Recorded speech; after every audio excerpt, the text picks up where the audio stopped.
You are welcomed here. You will be challenged here. You will have a mirror held up to you to look at the difficult things in your life, but you are welcome. We want you here. P for imperfect. X, Xenia. We can be generous, kind, gentle, joyful, without losing our strength, without losing our power.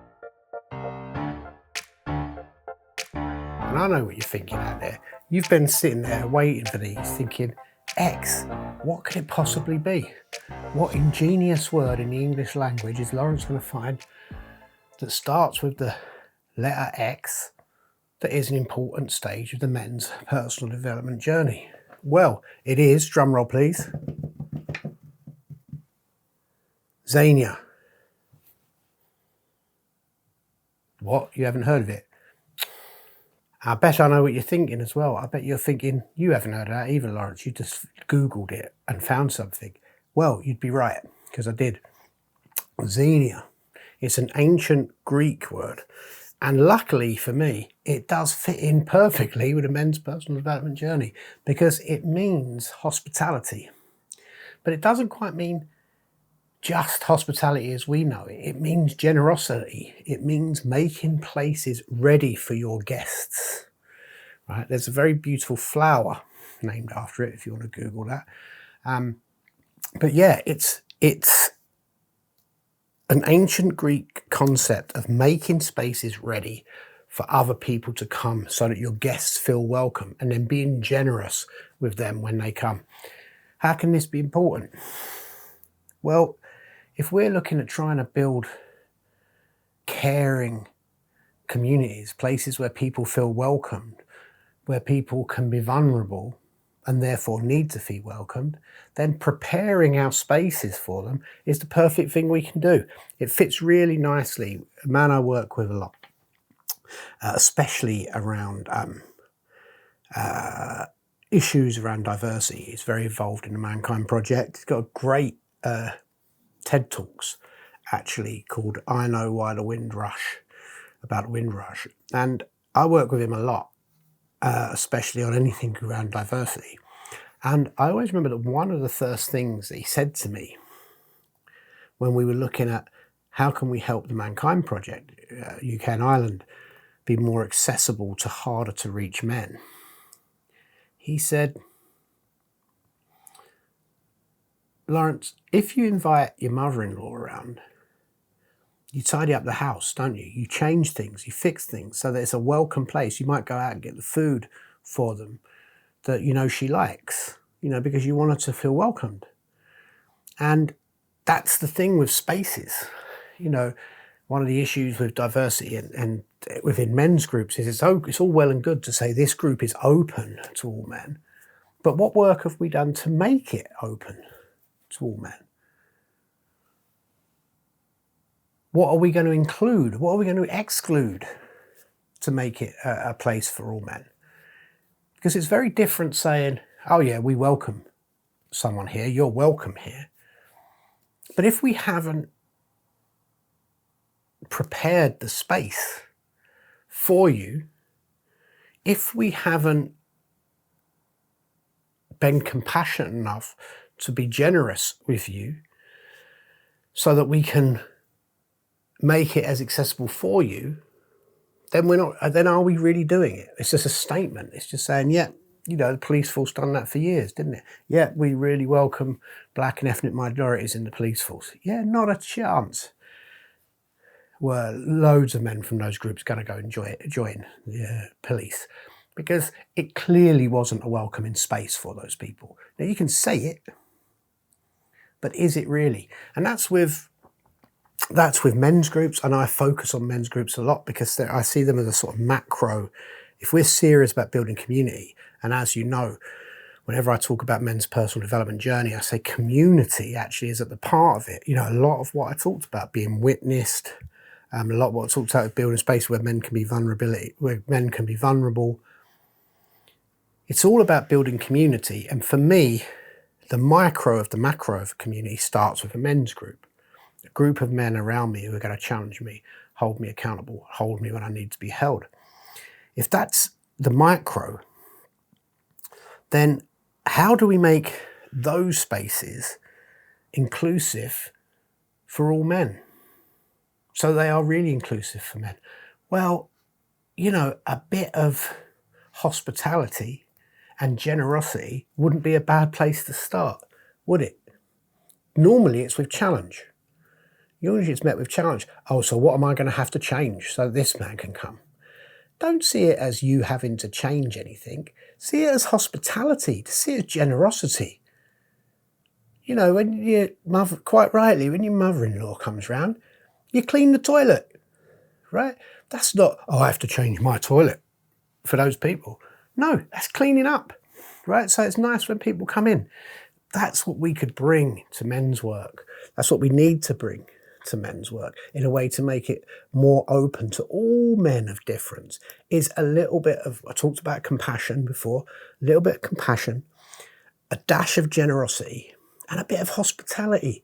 Why? It doesn't have to be so rigid and upfront and you're meeting a man of steel at the door every time you come. There can be a welcoming attitude. And it isn't just you're welcome here, it's we've preempted you coming here. We want you here so much that we've taken a bit of time in advance to prepare for you. And that's not making special boys of people, right? It's just good manners. Just good manners. Prepare the space a little bit. If there's a little difference you can make that difference. Make that difference. Just feel inside. Feel inside often, when, especially around anything to do with diversity or inclusion, any of those things. It's a challenging topic, right? And I don't know the right answers. I've found out some of the wrong answers through trial and error. And luckily, I've had a group of men around me who will correct me when I'm wrong in a non-shaming way, so that I move more into a place of being able to understand another man's experience. But whenever there are these conversations around diversity, what happens is that I sense it. I see men locked down because they think I'm going to be made wrong here, or I'm going to lose something here, or something's going to change here. Things may change, but things always change.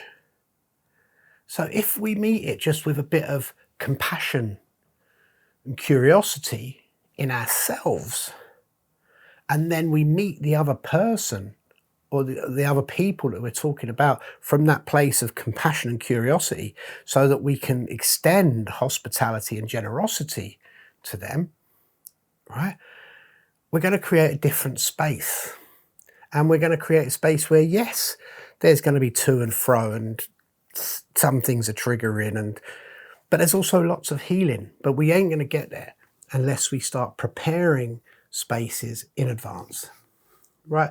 So if you're in a men's group, just think about, if I was the only black man coming into this men's group, how would it feel? If I was the only gay man coming into this group, how would it feel?